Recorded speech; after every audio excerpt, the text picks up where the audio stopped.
Bonjour, je suis Ayodele Onya, experte en inclusion financière. J'accompagne les femmes et les jeunes à atteindre leur autonomisation par la formation au métier du numérique et la facilitation d'accès et à l'éducation financière pour les femmes en zone rurale comme en zone urbaine.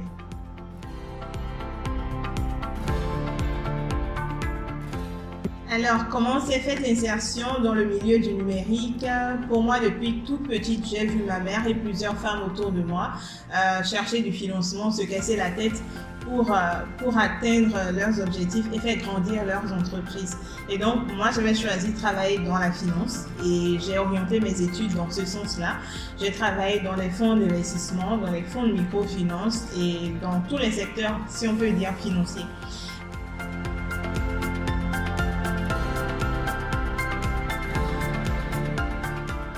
La question qu'on pose souvent de savoir si c'est plus facile pour une femme ou quelles sont les contraintes vraiment liées à l'entrepreneuriat féminin et comment évolue-t-on dans un milieu dit d'hommes.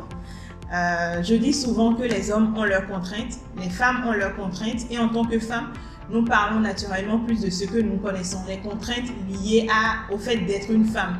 Mais les hommes également ont leurs contraintes et donc j'évite de comparer ces difficultés. Et je me dis qu'aujourd'hui, il y a tellement d'initiatives pour encourager, pour motiver, pour inspirer les femmes et les jeunes filles à embrasser tous les métiers qui comptent moins de femmes. Et il faudrait plutôt mettre l'accent sur ces initiatives pour montrer que tout est possible.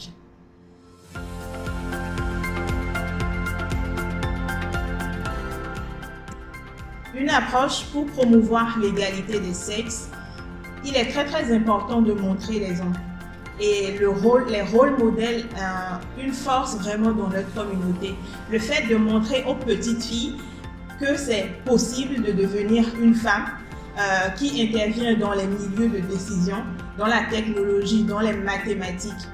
De montrer aux petits garçons qui est dans une même classe déjà au CI que la fille à côté de lui a un génie également comme lui. Donc il ne s'agira pas de sensibiliser uniquement les filles, mais sensibiliser et les petits garçons et les filles sur les compétences des femmes.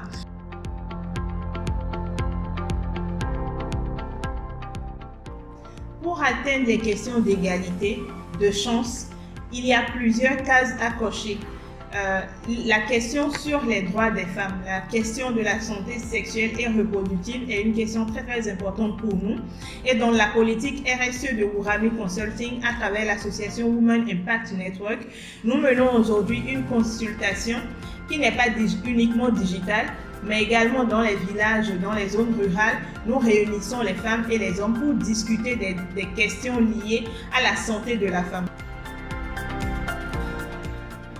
Wourami est une entreprise digitale spécialisée dans l'appui juridique, l'accompagnement des entreprises pour avoir les bonnes informations liées à leur comptabilité, à leur fiscalité, pour être en règle vis-à-vis de la loi. Et également, nous facilitons la création d'entreprises via notre plateforme aux entrepreneurs qui sont dans d'autres pays et qui voudraient s'implanter au Bénin. Nous offrons également des domiciliations pour des entreprises qui ont un petit budget et souhaiteraient avoir des espaces de coworking, des espaces collaboratifs. Nous ouvrons les portes de nos bureaux pour leur permettre de travailler avec d'autres entrepreneurs et pouvoir ensemble apporter des solutions qui répondront aux besoins de l'Afrique.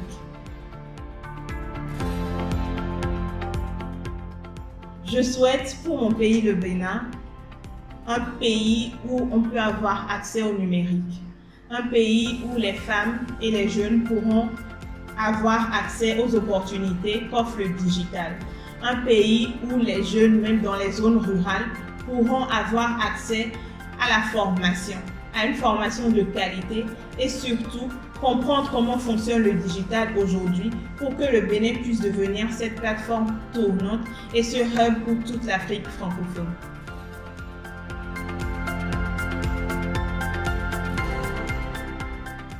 Pour la jeune fille qui écoute ce message et qui souhaite s'engager dans l'entrepreneuriat numérique, je dirais que nous avons toutes peur, que nous avons des craintes, que nous avons toutes des insécurités. Et le courage, c'est juste assumer ces insécurités et se dire que si les autres arrivent à le faire, je peux le faire également. Je remercie vraiment toute l'équipe de JVS pour tout ce qu'ils sont en train de faire aujourd'hui pour les jeunes, pour la promotion des droits dans la santé et pour surtout l'accès à l'information. Parce que qui a l'information a le pouvoir. Merci.